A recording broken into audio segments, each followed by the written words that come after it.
The science of risk communications, alerts and its harms or effectiveness.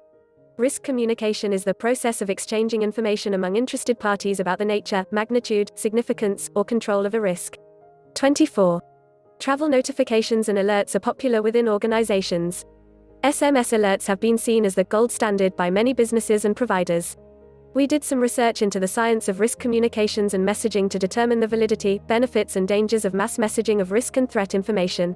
Taken from 91 separate academic and scientific sources, supported by 200 scientists and experts in their field, in addition to the review by a major government science and technology department, here are some of the key findings. Risk communications are categorized by 3 distinct phases. They are preparedness, response and recovery. There are no less than 15 social science and psychology theories that influence and govern the recommended scientific approaches to risk, crisis and emergency messaging. No one medium or channel such as SMS is exclusively recommended or most effective. In fact, multi-channel, frequent, formulaic messaging is found to be most effective. Slovic's psychometric paradigm seeks to identify, characterize, and quantify risk to enable communicators to have a baseline understanding of how their target audience might perceive and respond to risks via their risk perception. 78. 4 main classifications are attributed to a group or a community's perception of risk. 80. Low familiarity and lower dread is number 1. This can be an issue like foot and mouth disease. The perception of risk is greater than the actual risk. Individuals tend to overreact to those risks that are hard to understand, involuntary, and invisible despite evidence and reassurances by experts that a particular risk is minimal or unlikely. 68. Lower familiarity and higher dread is number 2. This can be an issue such as terrorism.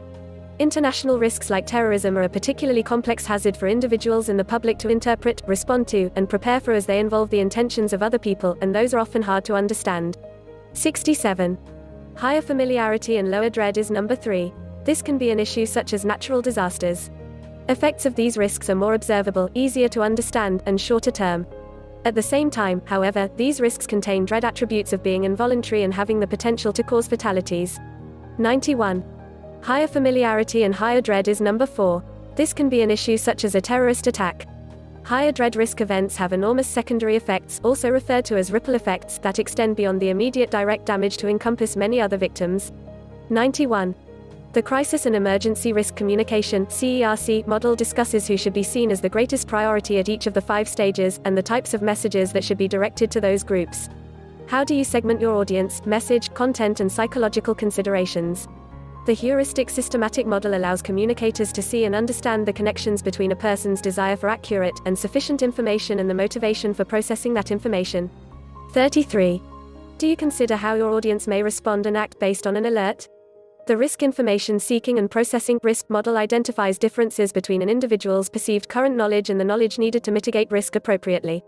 33. The Social Amplification of Risk Framework (SARF) identifies that the public may overestimate risks if institutions fail to take the social context of risks into account when making decisions and conveying information to the public. 91. Overall, the science advises us that we should ensure information comes from multiple channels and is repeated often, known as the actionable risk communication model.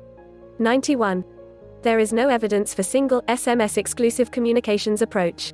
Organizations need to reevaluate their assumptions and validate practices for optimal results, clarity in communications and reduction of harm. This is supported by the theory of reasoned action and planned behavior, which asserts that behavior is also a function of a personal risk estimate, through which an individual can determine the potential harm he or she faces from performing or not performing the prescribed behavior. Any child can send a text message. There are specific science considerations to risk communications. Are you communicating like a child or a scientist? Is your risk messaging procedures consistent with the science? Is your risk communications doing harm to your employees or community? Are you causing mental duress, anxiety or other psychological stresses as a result of your travel alerts and bulk SMS messages? What science is your risk, crisis and emergency communications based on? If you would like to know more about the science of risk management and communications, feel free to have a chat with our experts. Visit www.intelligenttravel.com.au to learn more. Evidence-based decision-making for enterprise risk management, inclusive of travel. Authorized by Tony Ridley, international security and risk management professional. Here are the 6 pages of references and citations used in our research. Page 1 of 6, page 2 of 6, page 3 of 6, page 4 of 6, page 5 of 6, page 6 of 6. We prefer science and evidence over quackery.